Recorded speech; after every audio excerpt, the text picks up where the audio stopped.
Hello, everyone. Welcome to Vanished Chicagoland Stories, the podcast. I'm your host, Pete Costanis. This is season 2, episode 32.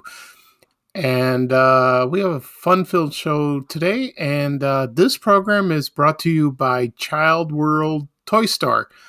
And here is a classic TV commercial from 1980. Child World, let's take a look and see. On sale this week, The Generals, Ideal's electronic battle game, just $23.88. Holly Hobby Bake Oven from Coleco, the electronic oven that actually bakes, sale price $14.99. Fiddlesticks, the giant toy builder set from Knickerbocker, only $16.97. And as Peter Panda says, it's so nice to know that prices are low and shopping is friendly and fun. Child World, everything a toy store should be. Alrighty, I am back. I hope you enjoyed that commercial. Child World, Child World Toy Store. Forgive me for coughing so much. My throat is dry. I don't even started talking, so that's very strange. Anyway, I will talk about Child World Toy Store. Also, I'll be talking about the Best of Groucho, which is from the television quiz show You Bet Your Life, that hosted by Groucho Marx. And then next we will talk about Montgomery Ward, and last we will talk about the Willowbrook Ballroom and Banquets that was located in Willow Springs, Illinois. So first we will talk about Child World. Child World was a very, very memorable place. And one of the toy stores that a lot of people remember back in the day, and the others were Children's Bargain Town, USA, which later turned into Toys R Us. And there was another one called Circus World, and that wasn't in business very long. I don't know much about that place. I will look into it and maybe discuss it in a future episode. And I think there was another toy store called Toys by Ritzy. And I'll look into that one too. So maybe I'll have a toy store episode in a future episode. Anyway, Child World was founded in Quincy, Massachusetts in 1962. And it came to Chicago probably in the late 70s. What I remember from this toy store, it was located at Ford City Shopping Center at Fort City in Chicago, in the neighborhood where I used to grow up with. And I only went there maybe once to apply for a job. I didn't get the job, so that was there at Fort City probably about a few years, probably almost to the 80s. What's memorable about it is their mascot. And the mascot, the original mascot of Child World was a cartoon rabbit. His name was Happy Rabbit, and he sported the words "I'm happy" on his T-shirt. Excuse me. He was later replaced by another cartoon. It was a panda bear called Peter Panda, and he was depicted wearing overalls with his name printed on them. And then the mascot was portrayed by a live person, and you would see him on the commercials, and you would find those commercials on YouTube. And so a lot of people, like I said before, they remember the toy store through the commercials and shopping there. They had wonderful selections. Electronics came into vogue in the 80s, like Atari, probably Nintendo, Sega. I remember I bought my Atari, the first Atari console, but I don't really remember where I bought it. I have to ask my brother because he's the one who bought it. So when I talk to him next weekend, I will ask him. And then let's see. They were in other locations. One was in Forest Park, and I think one on the north side, like Fullerton Avenue, probably around the DePaul area. And an interesting thing about Child World, there was a place in Forest Park at the mall, that was used for the 1986 movie The Color Money that starred Tom Cruise and Paul Newman. That was the sequel to The Hustler. And Tom Cruise's character worked as a clerk at the toy store. And that's where Paul Newman met him. So I've only seen the movie once a long time ago. So if I watch it again, I'll keep a sharp eye for the Child World store. I don't know if people remember that. So that's kind of interesting. Okay, the next thing I would talk about is The Best of Groucho. Now, that was a syndicated show that was syndicated around in the mid-'70s. And the first time I saw it was about, like I said, in the mid-'70s when I was in grade school. And it aired late at night, sometimes at 10:30 or at 11, usually 10:30 or 11. It keeps switching. I remember the lineup of the shows that aired when it says Best of Groucho. There was Mary Hartman. That debuted in 1976. And then, excuse me, that was, the other show was Night Gallery, Dark Shadows. And I remember, I think Night Gallery aired at 10 o'clock. And sometimes they aired it was an hour long, but it was syndicated, and then they trimmed it to half an hour. They edited, they butchered it. I talked about it on an earlier podcast, and I wrote a story about it on my blog, vanishchicagoland.blog. And the lineup was 10 o'clock. Let's see, 10 o'clock was Night Gallery. I think Mary Hartman was at 10:30, and then You Bet Your Life was at 11, and Dark Shadows was on 11:30. When Dark Shadows went off the air on Channel 32, they all aired on WFLD TV Channel 32. Excuse me, I forgot to mention that. Dark Shadows aired about maybe a couple years, and then they yanked it for some reason. I don't know. I forgot why. And then Night Gallery took over, and then You Bet Your Life went to 10:30.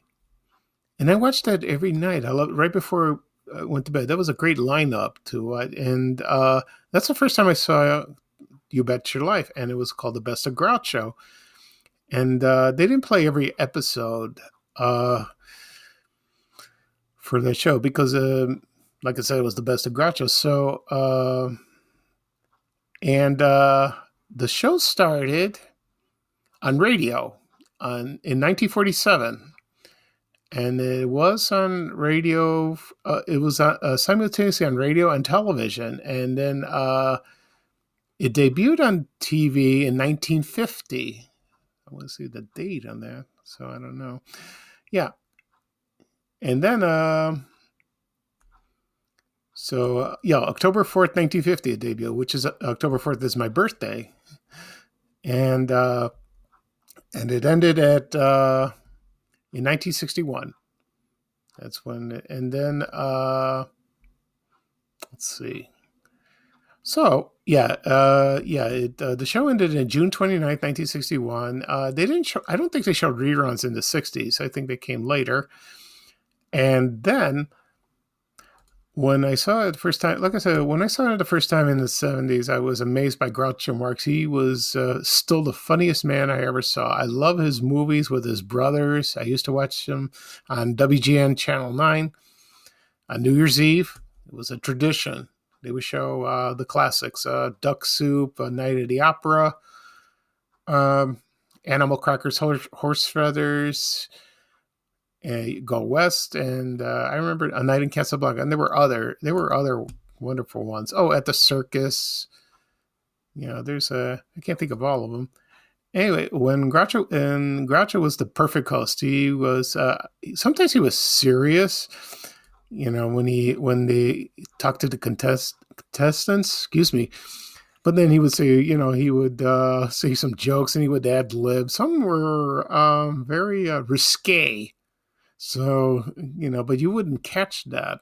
But about a few years ago, I bought 2 volumes of The Best of Groucho You Bet Your Life on DVD, and I watched them twice, all of them, and they were wonderful. And they had how they originally are with the commercials, and he sponsored the DeSoto cars. I don't know when they were stopped. I don't know when they ceased production on those cars. And then, so on Channel 32, I watched the show, and they had, there was a quiz, and he asked questions. And then, first they pick a subject, and then before the show, they would introduce the word, the word of the day, or I forgot what it was called. And then they would, a secret word, excuse me, that's it, the secret word of the show. And then a duck would drop, and the word would be around his mouth. And the funniest thing is when one of the contestants mentioned the word, and then you hear a horn, like you were at the racetrack, and then the duck would drop. And then they each won maybe $50 each, which is very nice. It didn't happen every show, so you never know what the contestants would say. And sometimes they didn't use a duck. Sometimes they used a beautiful lady. And one time they used Harpo Marx, Groucho's brother. I don't know if Chico was I think Chico was on the show. Maybe he was. I don't remember, but I know Harper was, and that was fun. And he was funny. He was so mischievous. So I enjoyed watching the show. I still do. I wish it was back in reruns, but so if a contestants didn't answer the questions, they would be eliminated from the game. But Groucho felt sorry for him, and he didn't want them going home empty-handed. So he would read an easy question, and so they would answer. And the most famous question they asked, who was buried in Grant's tomb? They would answer General Grant. And then when did the War of 1812 started? Or how long do you cook a 3-minute egg? Those kinds of things. So that was very courteous of him to do that sort of thing. That was very nice. So, and here is an intro of the syndicated series that aired on Channel 32. So I will play it now, and that brings me and other people wonderful memories. So here it is.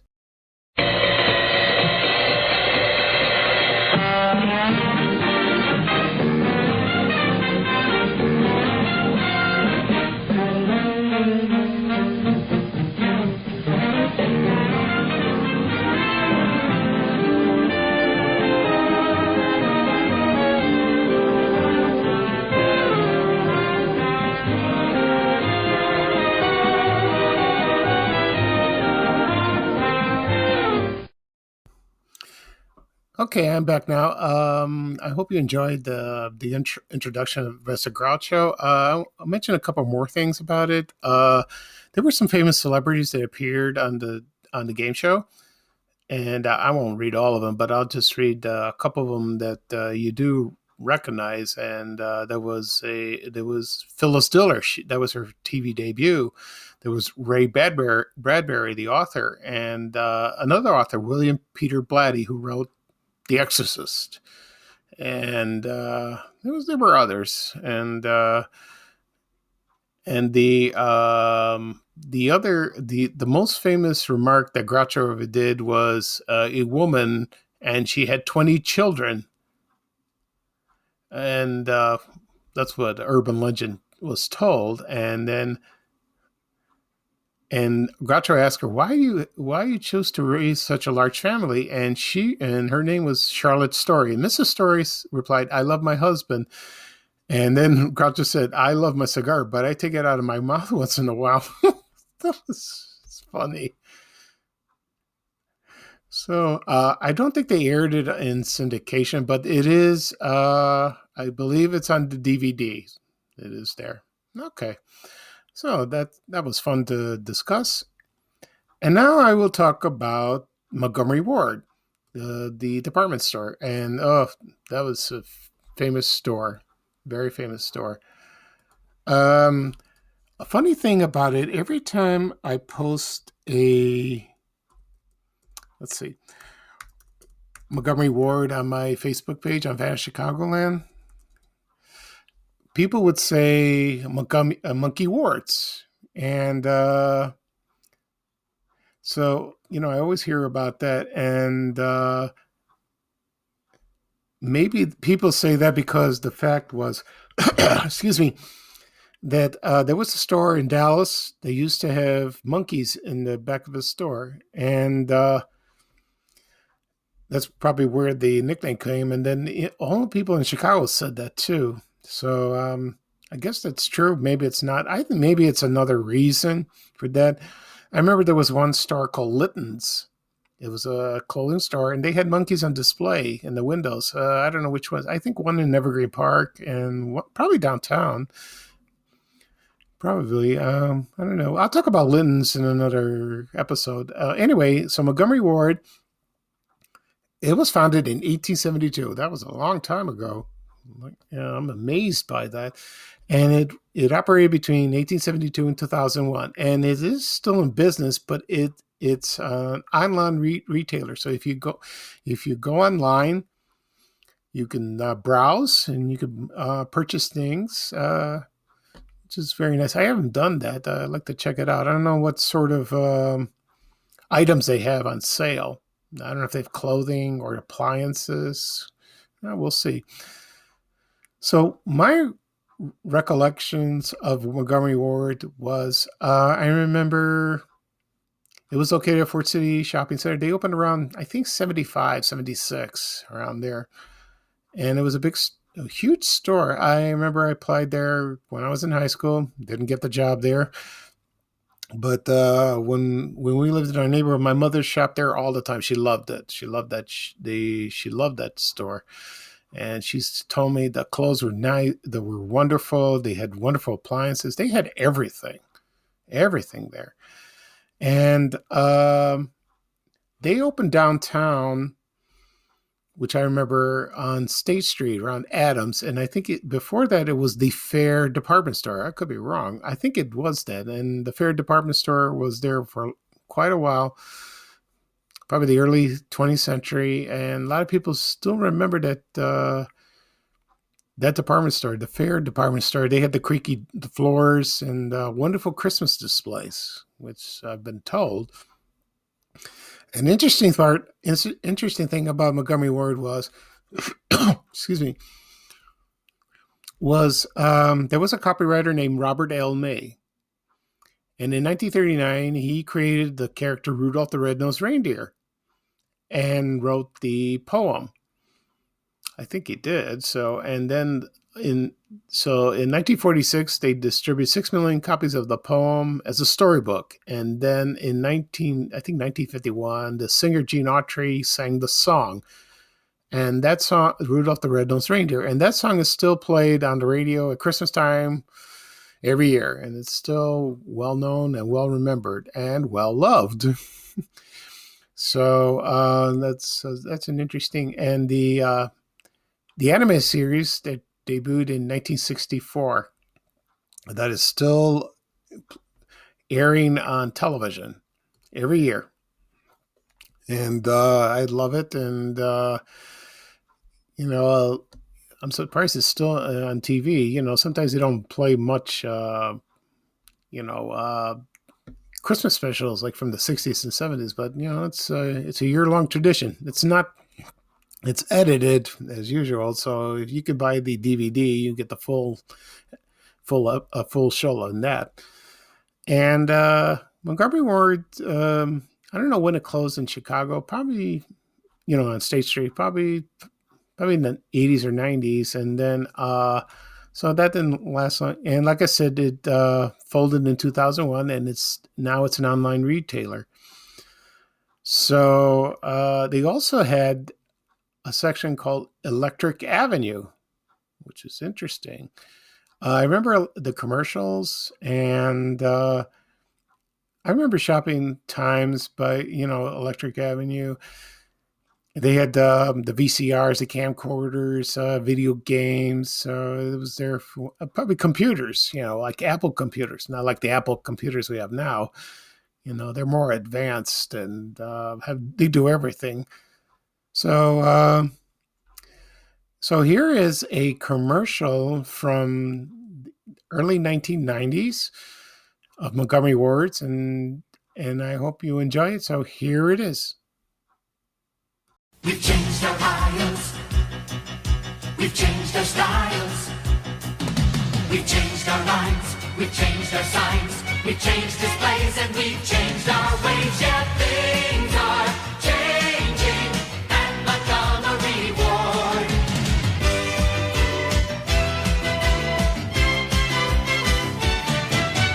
Things are changing at Montgomery Ward. Okay, I'm back. I hope you enjoyed that commercial for Montgomery Ward. Very catchy tune. It's still in my head. And the next thing I would talk about very briefly was the Willowbrook Ballroom and Banquets. And a lot of people from the southwest side, south side, the suburbs remember that place fondly. And that place was located at 8900 South Archer Avenue, Willow Springs. It was founded in 1921, and it was the man's name was John Verdebar and named O. Henry Park. And they said there was a legend that it was the last place where Resurrection Mary danced, before her death, and she danced in the ballroom, and people would see her ghost at the cemetery nearby, right near that. So that was interesting. It's an interesting story. And it was, they see her ghost at the Resurrection Cemetery on Archer Avenue in Justice. It's right near a Greek church, Holy Cross, which I go there sometimes. And I would, something, I will talk about her, on a future episode, because I find this interesting, because people still talk about that. And the place was very popular at the time. And so they had, it was a beautiful ballroom. It lasted for years and years, and they had some entertainment. Wonderful popular bands during the 30s and the 40s. They had, like, for example, Ozzie Nelson. He hosted Here Come the Nelsons, the TV show, with his wife Harriet, and he was a band leader and she was a singer, and they did perform at the Willowbrook Ballroom. The others in the 1940s was Harry James, Les Brown, Count Basie, and singers, for example, like Frank Sinatra, Doris Day, Helen O'Connell. There was Guy Lombardo, Sammy Kaye, Jimmy Dorsey. Oh, the Glenn Miller Orchestra. Wonderful, wonderful music, wonderful people. So it was first called the complex was called Old Henry Complex, but they renamed it the Willowbrook Ballroom about 1959. And in the 60s, they brought record crowds because of the ballroom. But, music changed and people changed. Not people changed, but music changed, times changed. And then a lot of people didn't take up ballroom. I think they had lessons taught there, which would be interesting because, ballroom dancing is a beautiful form of entertainment, very elegant, very tranquil, very nice. I don't know if people still do that. I don't know about people my age or younger. I doubt it. And so that was a very nice place. And unfortunately, the Willowbrook Ballroom was destroyed by a fire. I think it was there was a fire before. I don't know when it happened. Well, if I find it, I'll let you know. So in 2016, there was a fire, and this one was a biggie, and they tried to rebuild it, but they couldn't raise enough money. So they decided to forget about it, and right now the site is going to be built condominiums and townhomes. So I think it's still empty. Believe it is. I don't know. Maybe I'll take a drive down there and take a look. And so, that's a shame. Here we go. In 1930, there was a first fire there, and it was destroyed. And So they rebuilt it. So that was touched by twice by fire. And I remember when I went to Bogan High School, people mentioned the Willowbrook Ballroom, and the classes before my class, they held their dances there, junior proms, senior proms, I think the Key Club dance, and any any venue, any event they had it there, and they loved the place, and I've heard the food was wonderful over there. They had a wonderful menu, so it's a shame that it's gone. It really is. Okay, that'll be all for our show today. I hope you enjoy it. Kind of exhausted talking, forgive me for coughing so much. My throat is dry. It always does that when I talk a lot, even before I start talking. So that'll be it for episode 32, season 2 of Vanished Chicagoland Stories, the podcast. And I'm your host, Pete Costanis. I hope you can join me for my next episode, probably this weekend. And I won't disappoint you. We'll have some wonderful topics to talk about. So again, hope to see you soon. This is bye-bye for me. And here is Ray Rayner saying bye-bye for now. Take care and so long. We have to go. Bye, bye, bye.